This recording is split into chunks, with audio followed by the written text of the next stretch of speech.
Pierre Janssen, a French astronomer, wanted a record of Venus passing across the Sun, an event that took place in 1874. He developed what he called a revolver photographique, which was a cylinder-shaped camera in which a photographic plate revolved.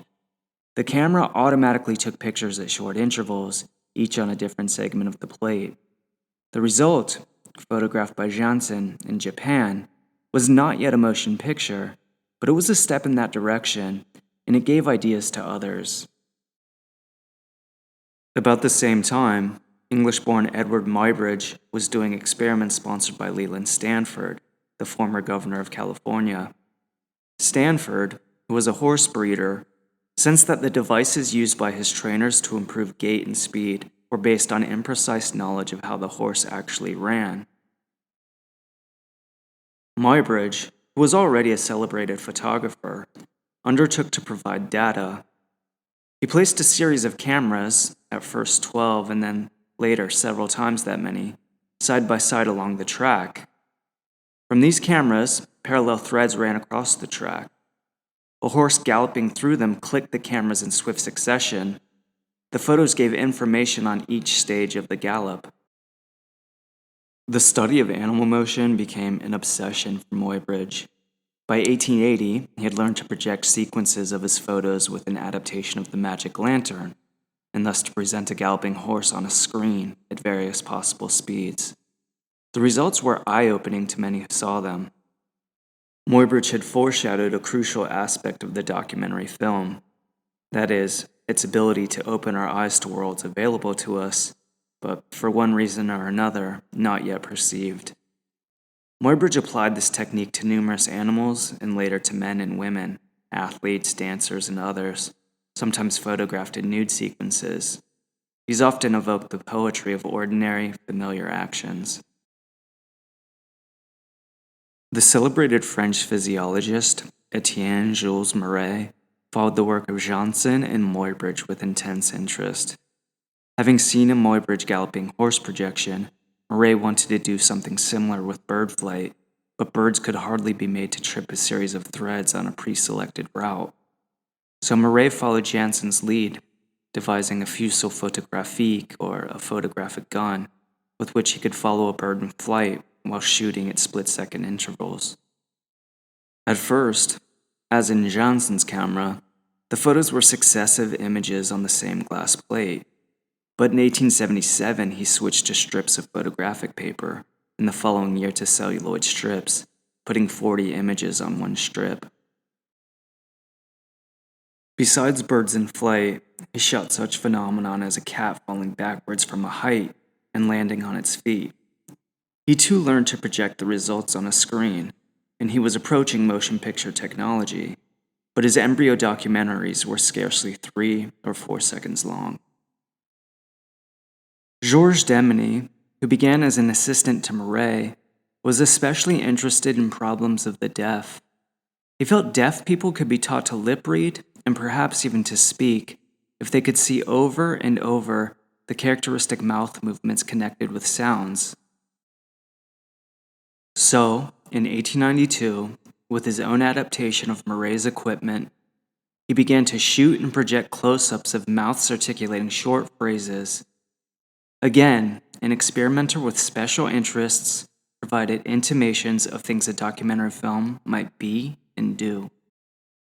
The achievements of these and other experimenters were widely heralded, but it remained for protean professional inventors like Thomas Edison and Louis Lumiere, both of whom were racing against scores of other inventors throughout the world, to develop the experiments into a commercial reality and an industry. To some extent, Edison shared the documentary ardor of the early experimenters. Before he created his peep show, Kinetoscope, launched with explosive but short-lived success in 1894, he had met Muybridge and Marais and discussed their work with them. Edison himself often spoke of the archival and instructional value of motion pictures and sound recordings in both education and business. But in practice, his film work quickly took on a show business direction. In the end, it was Louis Lumiere who made the documentary film a reality, on a worldwide basis and with sensational suddenness. The reason why Lumiere and not Edison played this key role is rooted in sharp contrast between their technical inventions. The camera with which Edison began film production was an unwieldy monster. Several men were needed to move it. Also, Edison was intent on integrating the invention with another Edison specialty, that is, electricity, to ensure an even speed of operation. For both these reasons, the Edison camera was at first anchored in the tar paper covered studio called the Black Maria, built at West Orange, New Jersey. This camera did not go out to examine the world. Instead, items of the world were brought before it to perform. As such, Edison began with a vaudeville parade of dancers, jugglers, contortionists, magicians, strongmen, boxers, and cowboy rope twirlers. They appeared at a fixed distance from the camera, usually against a black background, deprived of any context or environment. The Louis Lumiere camera, on the other hand, launched in 1895, was totally different. It weighed only 5 kilograms, which was about 1/100th of the weight of the Edison camera. Known as the cinematograph, it could be carried as easily as a small suitcase. Hand cranked, it was not dependent on electricity. The world outdoors, which offered no lighting problems, at least during the day, became its habitat. Louis Lumiere, the first magnate of documentary film, was the son of Anton Lumiere, a painter who had turned to portrait photography, photographing well-to-do clients against backdrops he had painted. Louis and his brother Auguste received a technical education, but Louis left school at an early age because of severe headaches and took up laboratory work for his father. While still a teenager, Louis invented a new procedure for preparing photographic plates. The Lumieres began to manufacture plates for others using Louis's new formula. The family ultimately sold the studio and, on the outskirts of Lyon, organized a factory to manufacture plates. By 1895, the factory had 300 workers, sold 15 million dry plates a year, and was the leading European manufacturer of photographic products, surpassed internationally only by the Eastman plant in Rochester, New York. In March 1895, at a meeting in Paris to promote French industries, Louis Lumiere demonstrated his invention with the short film, Workers Leaving the Lumiere Factory. In June, he gave a demonstration at a photographic meeting in Lyon. This time, he photographed convention members, including the astronomer Janssen, as they arrived by river steamer. The next day, at the meeting, he let them see themselves disembarking. The familiar, seen anew this way, brought astonishment. Other closed showings were held for scientists in Paris and a photography assemblage in Brussels. One of Louis Lumiere's most successful films was Arrival of a Train, which compelled some viewers to scream and dodge.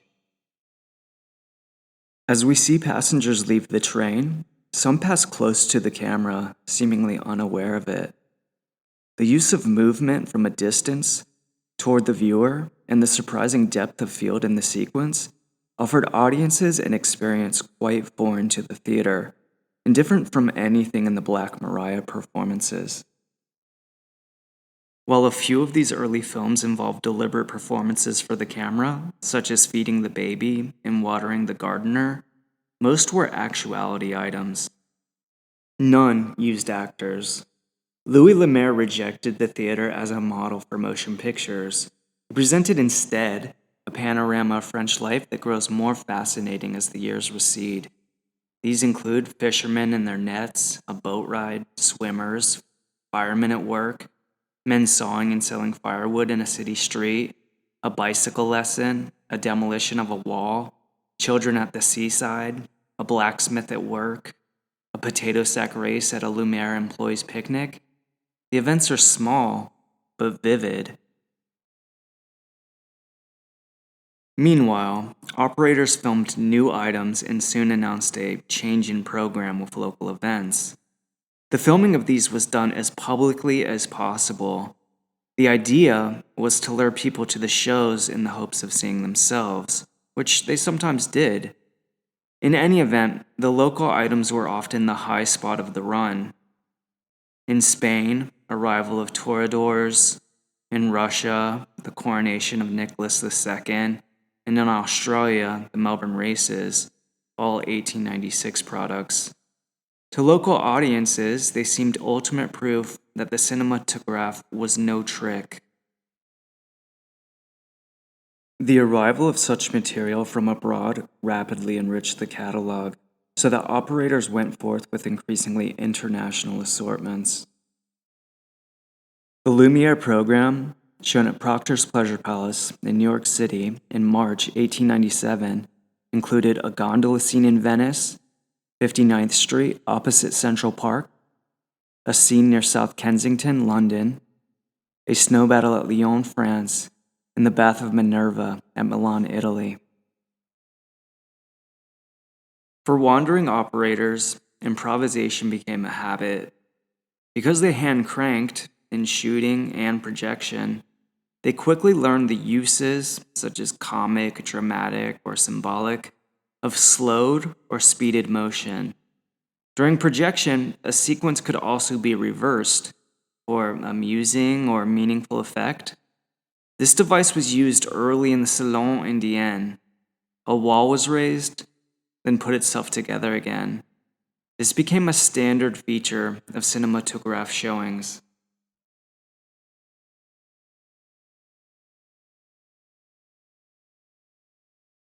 At the end of 1897, the Lumiere Company announced a sudden change in policy.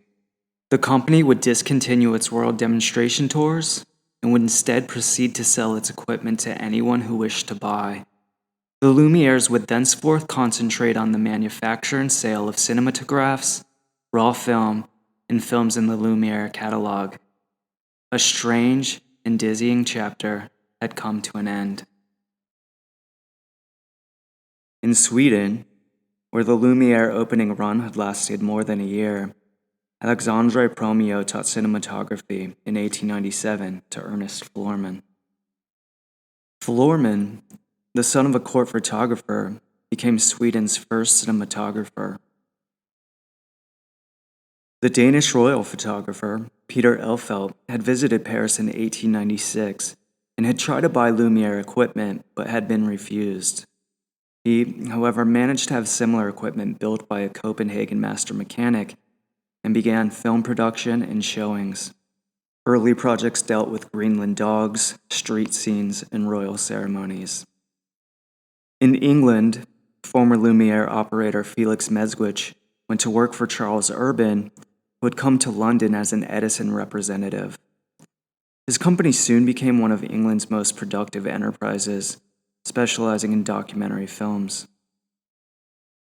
Antonio Ramos, a Spaniard who, upon finishing military service in the Philippines, became one of the first to buy a Lumiere cinematograph. He also bought 20 Lumiere films, with which he inaugurated the motion picture era in the Philippines. The films that Louis Lumiere had shot himself in 1895 and 1896 had often been fascinating reflections of French middle-class life. But in the cinematograph tours of his emissaries, as a matter of promotional practice, they had sought royal sponsorship and with triumphant success. All of this facilitated access to official functions and clinched other permissions, but the filmmen paid a price. They ultimately became purveyors of royal performances and agents of imperial public relations. Theodore Roosevelt was an especially eager performer. In 1898, during the Spanish-American War, he showed, according to Albert E. Smith, Vitagraph's co-founder, a willingness to halt his march up San Juan Hill and strike a pose. Along with worldwide ties to rulers, there came, perhaps inevitably, growing involvement with military leaders. Spanish-American War coverage was such a bonanza for Vitagraph that Biograph, the following year, sent its co-founder and chief cameraman, W.K.L. Dixon, Edison's aide during the kinetoscope days, to photograph the Boer War. Cinematographers were also on hand for the Boxer Rebellion and provided footage of the Russo-Japanese War from both sides. The leading film-producing countries of this period were, it's important to point out, nations with colonial empires. Not surprisingly, their work reflected the attitudes that made up the colonial rationale. Coverage of so-called natives generally showed them to be charming, quaint, sometimes mysterious, often loyal, and grateful for the protection and guidance of Europeans. Europeans were interested in colorful native rituals, costumes, dances, and processions. Along with these colonialist tendencies, documentary film was increasingly infected by fakery. A 1902 film shot by Méliès in Paris, for example, that depicted the coronation of Edward VII in Westminster Abbey, was announced as an authentic reconstitution. Film companies didn't want to ignore headline events merely because their cameraman couldn't get there. Enterprise filled the gap. British producer James Williamson, for example, shot his 1898 Attack on a Chinese Mission Station in his backyard and some of his Boer War scenes on a golf course. The snows of Long Island and New Jersey provided settings for such action as Biograph's 1904 Battle of the Yalu and a competing Edison film, skirmish between Russian and Japanese advance guards. Amid such projects, the documentary tended to become a dubious and perfunctory part of film programs.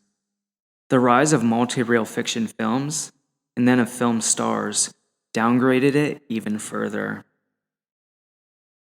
But the seeds for what documentary film could, and ultimately would become throughout the 20th century, were firmly sown. Louis Lumière, in his first film, Workers Leaving the Lumière Factory, was making what would later be called an industrial film and was acting as a promoter. In The Arrival of the Conventioners, he was a reporter. The maker of Woodcutters in the Street in Paris was more of a genre painter.